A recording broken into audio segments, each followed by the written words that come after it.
여러분 오랜만이죠? 우리 옆에 계신 분들과 우리 환하게 웃으면서 인사할까요? 너무 잘 오셨습니다. 우리 한번 인사할까요?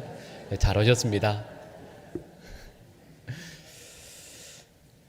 예, 이렇게 2주 만에 뵙게 되었는데 또 저를 누구냐 하지 않으시고 너는 누구냐 하지 않으시고 또 이렇게 반갑게 맞이해 주셔서 감사합니다. 여러분 실은 오늘 본문 말씀이 이 야고보서 1장 1절에서 4절 말씀인데 아마 혹시 기억하시는 분 계실지 모르겠어요. 제가 예전에 이 본문 가지고 설교한 거 혹시 기억나세요? 정확히 2년 전입니다. 제가 저희 교회 부임하기 전에 그 여름에 원로 목사님께서 2주간 제가 부임하기 전에요. 그 여름에 2주를 설교를 맡겨주신 적이 있었는데 그때 말씀을 제가 전한 적이 이 본문으로 전한 적이 있습니다. 눈치를 보니 아무도 기억 못하시는 이럴 줄 알았으면 그냥 그때 그걸로 해도 되는데 전혀 그러지 않고요. 실은 야고보서 말씀이 실은 지금 이 순간 저와 또 우리 교회의 상황과 참 비슷한 가운데서 주시는 말씀이거든요.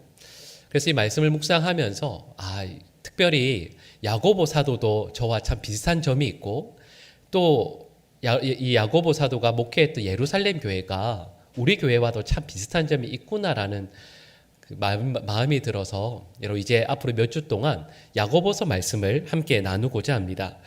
여러분 야고보서의 저자는 잘 아시는 야고보죠. 근데 이 야고보는 예수님의 제자, 소위 말하는 사도가 아니었습니다. 이 야고보는 예수님의 동생이었습니다. 근데 이 야고보가 이 예루살렘 교회를 이끄는 특별히 수장이었죠. 천주교회에서는 사도 베드로가 그 당시 교회의 수장이었다라고 이야기를 해요. 그래서 초대 교황이 바로 사도 베드로였다라고 이야기를 합니다.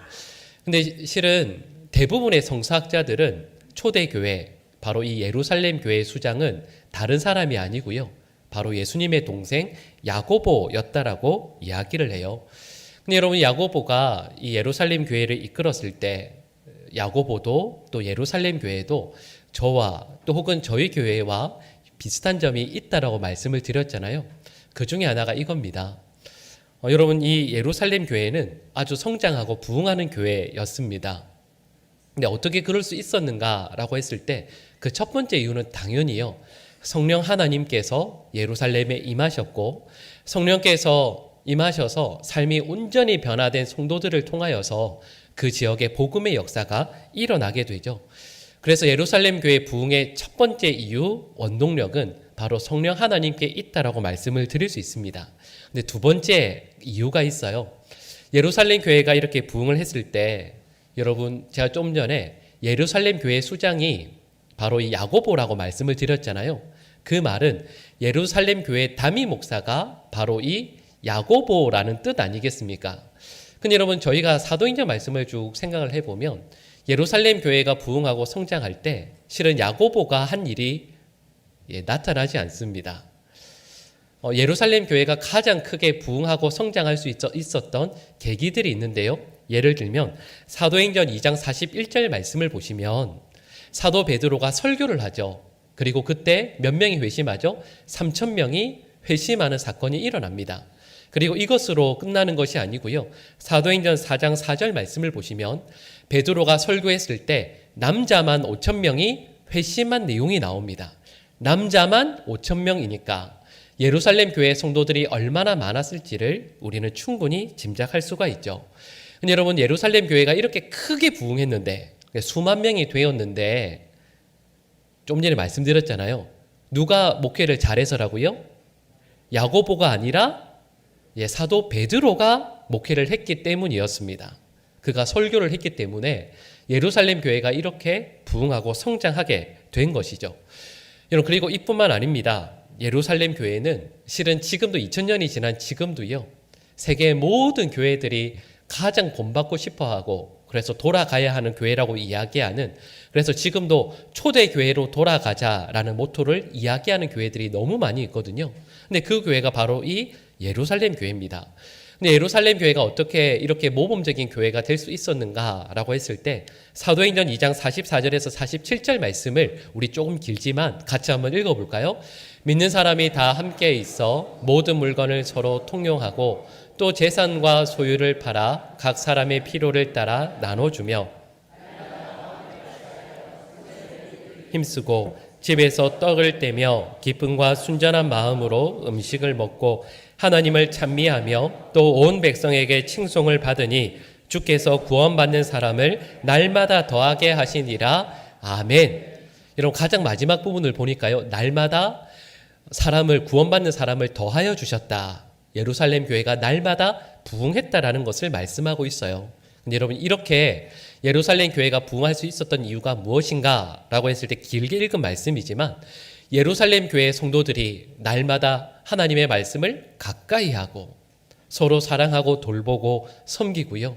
그리고 그 사랑과 섬김을 교회 안에서뿐만 아니라 교회 밖으로까지 날마다 이루어내고 확장해 나갔습니다. 그래서 많은 믿지 않는 사람들이 예수 그리스도께 돌아오는 일들이 계속해서 일어났다라고 말씀하고 있는 거죠. 이건 실은 우리의 경험으로도 알고 있습니다. 어떤 교회가 설립되고 나서 성장하고 부흥한다라고 했을 때 거기에 어찌 한 사람의 섬김만 있겠습니까? 너무도 많은 성도들이 어찌하면 이름도 빛도 없이 그 뒤에서 눈물 흘리고 기도하고 섬기는 하나님의 사람들이 있어야만 그 교회가 성장하고 막중한 일들을 감당할 수 있지 않겠습니까? 여러분 제가 방금 말씀드린 내용을 쭉 생각해 보면 저희 교회랑 참 비슷하죠. 실은 저와도 참 비슷합니다. 왜냐하면 여러분 저만 세는지 모르겠는데 제가 저희 교회 부임한 지 얼마나 된지 아세요? 참 아직도 제가 그걸 세고 있습니다. 제가 이제 부임한 지 1년 10개월째거든요. 그렇게 많이 봤나 이렇게 생각. 1년 10개월째가 됐는데 여러분 저희 이 지역에서 그래도 우리 보광중앙교회가 가장 많은 칭찬을 받고 그래도 보광중앙교회 하면 다 인정해주는 교회가 됐잖아요. 근데 우리 교회가 이렇게 될 수 있는데 제가 해온 일은 아무것도 없습니다. 실은 제 앞에 5분의 목사님들이 계셨죠. 이광식 목사님, 전상수 목사님, 김정국 목사님, 이승하 목사님. 그리고 저희 교회 역사가 이제 올해로 64년이 됐죠. 네, 64년의 반보다 더 오래 사역하신 또 우리 김병모 원로 목사님까지요. 제 앞에 5분의 목사님들께서 눈물 흘리고 또 헌신하면서 또 교회를 이끌어 오셨습니다. 근데 또 이렇게 담임 목사님만 수고하고 헌신하신 게 아니에요. 그 곁에 많은 목사님들 또 전도사님들이 또 곁에서 늘 헌신해 오셨고 여러분 또 이것만이겠습니까? 우리 많은 장로님들 집사님들, 권사님들께서 또 많은 성도분들이 얼마나 헌신하며 우리 교회를 지금까지 섬겨오셨어요. 그러니까 저는 야고보 사도의 모습이 저와 참 비슷하다라는 생각을 해요.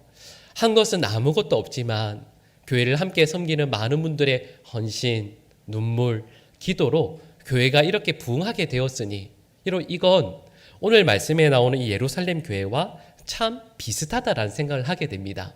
근데 여러분 이뿐만 아니에요.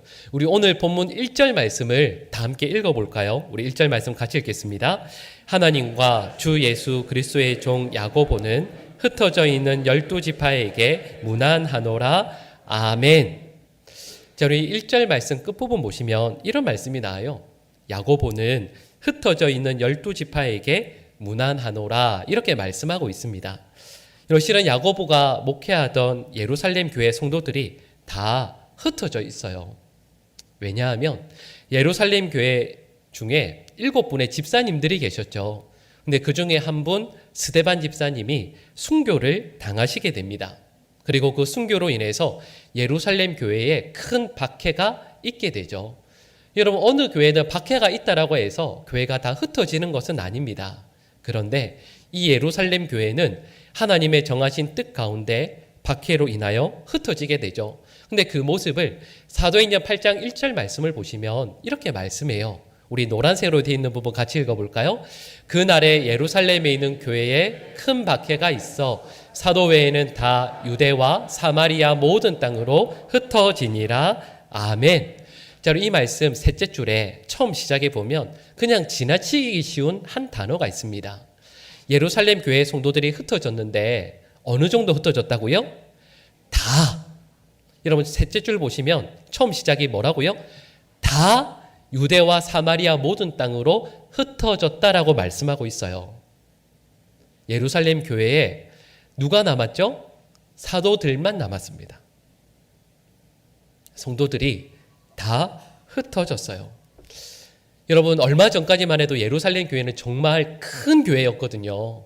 앞서 말씀드렸던 것처럼 그 교회에 어느 날 갑자기 새신자가 3,000명이 몰려오고 새신자가 5,000명이 몰려왔다고요. 그 전에도 이 예루살렘 교회가 유일하고도 가장 큰 교회였는데 그 교회 세 가족이 남자만 3,000명, 남자만 5,000명이 왔습니다. 그러니까 이 교회가 얼마나 크고 또 많은 사역들을 감당했겠습니까? 흩어지기 바로 직전만 해도요, 수많은 성도들이 함께 신앙생활을 했고 또 주일이 되면 온 성도들이 뜨겁게 찬양하고 하나님께 예배드렸어요. 성령의 은혜, 성령께서 주시는 감격이 가득했고요. 성도 간의 아름다운 교제와 간증이 날마다 흘러 넘치는 교회였습니다. 그러니까 성도들이 주일을 얼마나 기다렸겠어요. 얼마나 행복하셨겠습니까? 그런데 이 박해 때문에 이 신앙 공동체가 흩어지게 됩니다. 함께 믿음 생활했던 우리 권사님들, 집사님들이 바로 이 순간부터 다른 지방으로 다 흩어져서 보지 못하게 됐어요.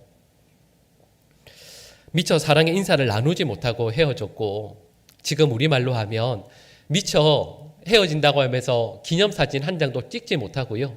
서로 다 뿔뿔이 헤어지게 되었습니다. 우리 다음 주에 중보기도 시간에 꼭 보자고 손가락 걸고 약속했는데 그 약속을 지킬 수도 없게 되었죠. 어른들이 이렇게 많았으니까 교회 아이들은 또 얼마나 많았겠어요. 아이들이 뛰어다니고 아이들이 즐겁게 소리 지르는 그 소리도 교회에 가득했을 텐데 이제는 그 소리도 다 사라지게 되었죠. 여러분 이 예루살렘 교회에 사도들만 남게 되었습니다. 여러분 여기까지 말씀을 드리고 나서 생각을 해보면 이때 야고보 사도의 마음이 어떠했을지가 저는 이제 조금씩 알아가는 것 같아요. 물론 저에게는 이렇게 많은 성도들이 아직 계시죠. 근데 아마 잘 아실 거예요. 이전에 우리 여기 본당을 가득 메웠던 많은 성도분들 중에서 참 많은 분들이 이 지역 재개발 때문에 곳곳으로 흩어지시게 되었죠. 또 그리고 이 지역의 재개발이 빨라지면 빨라질수록 여기 계신 분들 중에 또 많은 분들도 각 지역으로 또 흩어지시게 될 겁니다. 그래서 이 1장 1절 말씀을 쓰고 있는 야고보 사도의 마음이 저도 아직은 다는 아니지만 아주 조금은 알아가고 있어요.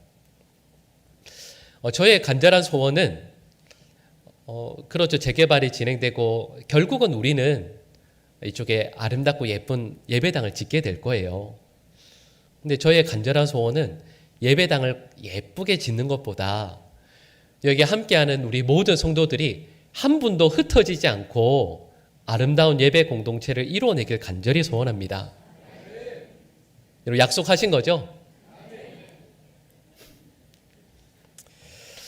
그런데 야고보 사도가 이 말씀을 쓰면서 얼마나 마음이 아팠을까, 얼마나 눈물을 많이 흘리면서 이 글을 썼을까라는 생각을 하게 돼요. 그런데 저희가 여기에서 한 가지 잊으면 안 되는 것이 있습니다. 야고보 사도는 이 흩어진 성도들을 향해서 여러분 다 흩어지셨군요, 이렇게만 말하지 않습니다. 흩어진 12지파에게 라고 말씀을 하고 있거든요. 여러분 아시죠? 이 당시에 12지파가 있었던 게 아니에요. 실제로는 몇 지파가 남았죠? 실제로는 한 지파만 남은 거예요. 어느 지파요? 유다 지파요. 여러분 원래 예수님 당시에 이 이스라엘에 남아있는 대부분의 사람들은 다 99.9% 유다 지파 사람들이에요. 그래서 지금도 그 우리 이스라엘 사람들을 뭐라고 이야기하죠? 유대인이라고 이야기하잖아요. 유대인이라는 말의 뜻이 뭐죠? 유다 지파 사람들이라는 뜻이에요. 그러니까 12지파들 가운데에서 실제로 남아서 명목을 이어가고 있는 사람들은 유다 지파밖에 없습니다. 근데 이상하죠? 야고보 사도는 흩어져 있는 예루살렘 교회 성도들을 지칭할 때 흩어진 우리 교회 성도들이라고 이야기하지 않고 흩어진 우리 12지파 성도들이라고 이야기하고 있어요. 왜 그럴까요? 여러분, 실은 여러 가지 이유가 있지만 한 가지만 말씀드리면 이런 거예요. 흩어진 12지파 사람들을 저희가 지금도 뭐라고 이야기하죠? 디아스포라라고 이야기합니다. 디아스포라라는 말의 뜻이 뭐냐 하면 디아라는 헬라어 전치사와 스포라라는 명사가 합쳐진 말이에요. 디아는 무슨 뜻이냐면 밖으로 흩어진다라는 뜻입니다. 그리고 스포라는 무슨 뜻일까요? 씨앗이라는 뜻이에요. 하나님께서 모든 한 분 한 분 성도들의 심령 가운데 복음의 씨를 심어주시고, 그래서 온 세상 가운데 어쩔 수 없어서 도망가는 것이 아니라 온 세상 곳곳에 그들을 흩으시고 나서 그들이 우리의 참 포도나무 되신 예수 그리스도를 온전히 믿고 의지하면, 그 포도나무이신 예수님께 붙어 살아가면 반드시 아름다운 결실을 맺게 하실 것이라는 약속의 말씀을 그들에게 허락해 주신 것이죠. 여러분, 그런데 야고보 사도가 이걸 너무 잘 알고 있어요. 근데 야고보 사도가 만약에 그런 성도들에게, 그 디아스포라 우리 믿음의 성도들에게 편지를 쓴다라고 했을 때 이어지는 말씀이 어떠해야 하겠습니까? 여러분, 저도 저희 교회 성도들 중에 이미 흩어지신 분들, 또 앞으로 어딘가로 가시게 될 분들에게 만약에 펜을 들어서 편지를 쓴다라고 하면 여러분, 제가 어떻게 쓰는 게 좋을까요? 여러분, 저도 곰곰이 생각해 보면서 대충 이렇게 쓰면 되지 않을까? 여러분, 너무 보고 싶어요. 거기에서 건강하게 잘 지내시나요? 저를 두고 가시니 발병 나진 않으셨나요? 그래도 아무리 멀어도 1년에 한 번은 오셔야죠. 그리고 그곳에서 신앙생활, 어느 교회 신앙생활 하셔도 그 목사님한테 마음 다 주지 마세요. 뭐 이런 것도 쓸 수 있겠죠. 이건 웃으면서 말씀을 드리는 것이지만 아마도 성도들에게, 흩어진 성도들에게 편지를 쓴다라고 했을 때 안부 묻고 너무 보고 싶다라고, 함께 나누었던 그 은혜의 시간들이 너무 그립다고, 꼭 한번 보자고, 다시 볼 날, 다시 볼 그 순간들을 기도하면서 기다리겠다고 여러분, 그렇게 편지를 쓰지 않겠습니까? 여러분, 그런데요, 이 야고보 사도가 1장 1절 우리 읽었던 것처럼 흩어진 12지파에게 문안합니다 하고 나서는 가장 먼저 이야기하는 게 있어요. 여러분, 그 내용이 오늘 본문 1장 2절 말씀에 나오는데 우리 같이 한번 읽어볼까요? 내 형제들아, 너희가 여러 가지 시험을 당하거든 온전히 기쁘게 여기라. 아멘. 자, 여러분, 1장 2절 말씀 여러분 아멘 하셨는데 다시 한번 잘 생각해 보세요. 여러분, 제가 조금 전에 저 같으면 여러분 보고 싶어요. 꼭 다시 봐요. 우리 교회 잊지 마세요. 그곳에서 복음의 씨앗으로 살아가지만 그래도 우리의 뿌리 예루살렘 교회 잊지 마세요라고 쓸 것 같은데 야고보는 그런 이야기를 하나도 안 써요. 바로 시작하는 말씀이 뭐냐 하면 내 형제들아, 너희가 여러 가지 시험 반드시 만날 텐데, 반드시 당할 텐데 그래도 온전히 기쁘게 여기라라고 말씀하고 있어요. 여러분, 실은 이 말씀이 너무 어려운 말씀이에요. 왜냐하면 다시 보세요. 내 형제들아, 너희가 여러 가지 시험이라고 되어 있잖아요. 근데 여러분, 이 여러 가지 시험은 헬라어 원어로 말씀을 드리면 모든 종류를 이야기해요. 머릿속에 떠올리기 싫은 시험도 있으시잖아요. 근데 모든 종류요. 내가 미처 생각하지 못했던 그 어려움들까지 포함해서 모든 시험들을 당하거든. 그 다음에 뭐라고요? 온전히 기쁘게 여기래요. 여러분, 여기에서 온전히라는 말이 헬라어로 파산이라는 말인데 우리말로 하면 완전이라는 뜻이에요. 우리의 마음에 기쁨이 차는데 여러분, 기쁨이 99%, 슬픔이 1%도 아니에요. 마음의 기쁨을 몇 프로요? 100%. 온갖 종류의 시험을 다 만나는데 우리의 마음의 기쁨을, 기쁨이 있기도 하지만 그래도 시험 당하면 슬픔도 있고 아픔도 있고 걱정, 그거 아니에요. 기쁨을 몇 프로요? 100%요. 근심하고 염려하고 아파할 이유 전혀 없이 마음을 기쁨으로 막 가득 채우래요. 여러분, 이게 야고보 사도가 얼마 전까지 봤던 더 이상 볼 수 없는, 그래서 마음 아픈 상황 가운데 성도들에게 가장 먼저 하는 말씀이에요. 이게 이해가 되세요? 그런데 사도 바울이 이렇게 온전히 기쁘게 여기라고 말할 수 있는 이유가 이어지는 3절 말씀에 나옵니다. 우리 3절 말씀 같이 한번 읽어볼까요? 이는 너희 믿음의 시련이 인내를 만들어내는 줄 너희가 알미라. 아멘. 여러분, 이 말씀의 의미가 뭐죠? 시련, 괴로움, 연단을 통해서 인내가 만들어지기 때문이다, 이렇게 말씀하는 거예요.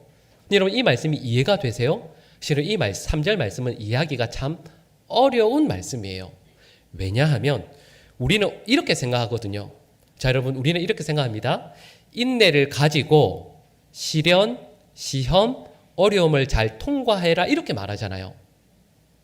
자, 여러분, 이게 무슨 말씀인지 알겠죠? 시험과 어려움이 있어요. 그걸 통과하려면 우리에게 뭐가 필요하죠? 인내가 필요한 거예요. 인내는 도구가 되는 거죠. 예를 들면 입시생이나 수험생들이 예를 들면 1년 후에 시험을 쳐요.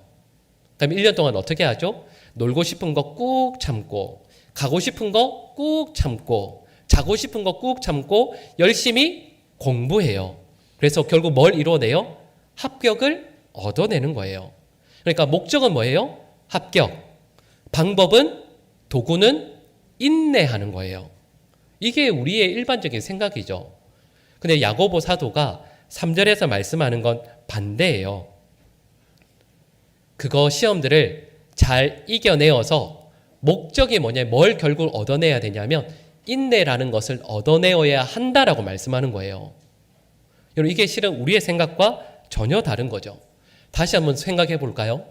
여러분, 어려움들을 잘 이겨내서 인내를 이루어내십시오라고 하는 이 말씀이 이해가 되세요?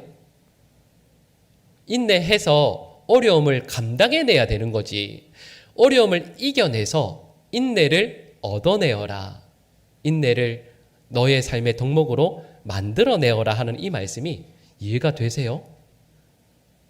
여러분, 그런데 저도 이 말씀에 대해서 고민하고 묵상하는데 이걸 알게 됐어요.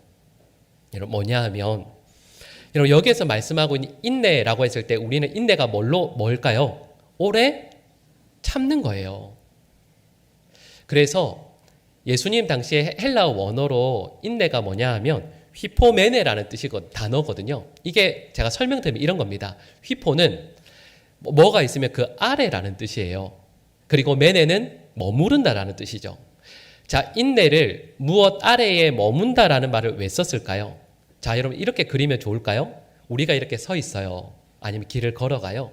근데 내 머리에, 내 목에 뭔가를, 무거운 짐을 얹어요. 그래도 꾹 참고 그 길을 걸어가는 걸 인내라고 하겠죠. 근데 그럼 위에 뭐가 얹혀질까요? 고생, 고난, 어려움, 문제, 힘든 일, 이런 것 아니겠어요? 그러니까 인내라는 건 나의 목에, 나의 머리에 세상의 무거운 짐을 지고 꿋꿋이 참아내는 걸 인내라고 그 당시에 사람들이 모두가 이야기했어요. 자, 여러분, 그러면 야고보 사도도 우리에게 말씀하고 있는 것이 있습니다. 오늘 우리 본문 1장 3절 말씀 우리 다시 한번 생각해 보면서 읽을까요? 1장 3절 말씀 다시 읽겠습니다. 이는 너희 믿음의 시련이 인내를 만들어내는 줄 너희가 알미라. 아멘. 자, 1장 3절 말씀 다시 한번 잘 보세요. 여기에서 실은 없어도 되는 단어가 하나 있어요. 그게 뭘까요? 믿음의라는 단어예요. 왜냐하면, 자, 1장 3절에서 믿음을 빼고 읽어보면 이렇습니다. 이는 너희 시련이 인내를 만들어내는 줄 너희가 알미다. 이렇게 말하면 맞을까요? 틀릴까요? 맞아요. 모두가 이건 다 알아요. 아마도 야고보 사도가 1장 3절 말씀을 쓸 때 처음에 이렇게 쓰지 않았을까요? 이는 너희 시련이 인내를 만들어내는 줄 너희가 알미라. 살면서 온갖 시험들과 시련들을 만나요. 근데 그걸 머리에, 목에 꾹 쥐고 걸어가요. 꿋꿋이.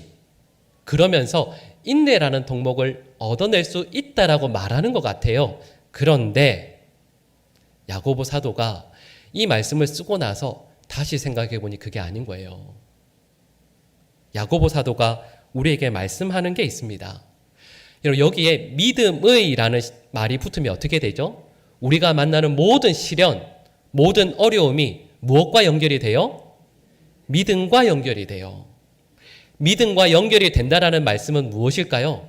우리가 만나는 모든 시련, 나의 머리, 나의 목에 가득 지워진 그 무거운 짐들을 어떻게 해서는 버티고 가야 되는 그 짐을 믿음의 시련이라고 하면, 여러분 실은 앞서 1장 2절 말씀에서 온갖 종류의 시험이라고 말씀을 드렸으니까 믿음의라는 말이 필요 없음에도 불구하고 믿음이라는 말을 붙이는 이유가 있어요. 믿음의라는 말이 붙으면 내 머리에 목에 올려진 모든 짐들을 누가 올려주신 걸까요? 주님께서요. 내가 만나는 모든 종류의 시험, 모든 문제, 어려움들을 주님께서 짊어지게 하셨다라는 걸 고백하는 거예요. 그 다음에 고백되어지는 내용이 있습니다. 그게 뭐냐 하면 말씀드린 이 내용을 1장 3절 말씀을 아까 제가 무엇 아래에 짊어지고 가는 거라고 말씀을 드렸잖아요. 이 말씀을 믿음의라는 말과 연결을 해보면 이렇게 해석할 수 있습니다. 믿음의 시련은 우리가 주님 아래에, 은혜 아래에, 주님의 사랑과 돌보심 아래에 머물러 살아가는 삶을 이루어낸다라는 뜻이에요. 이 말씀을 받기 전에는 이 초대교회 모든 성도들이 머리에 어쩔 수 없는 짐을 짊어간다라고 생각했거든요. 근데 그 짐이 예수님께서 짊어주신 짐이 되니 그 모든 것들은 주님 아래에 사는 것이 되고 주님의 은혜 아래에 사는 것이 되고 주님의 사랑과 돌보심 아래에 머물러 사는 삶이 된다라는 것을 야고보 사도가 우리에게 쓰고 있는 거죠. 그러니까 얼마 전까지 어려움, 괴로움, 시험을 만났는데 그 모든 것들을 믿음으로 받아들이게 돼요. 저희 모두는 흩어져서 살아가지만 어려움 아래에 사는 게 아니에요.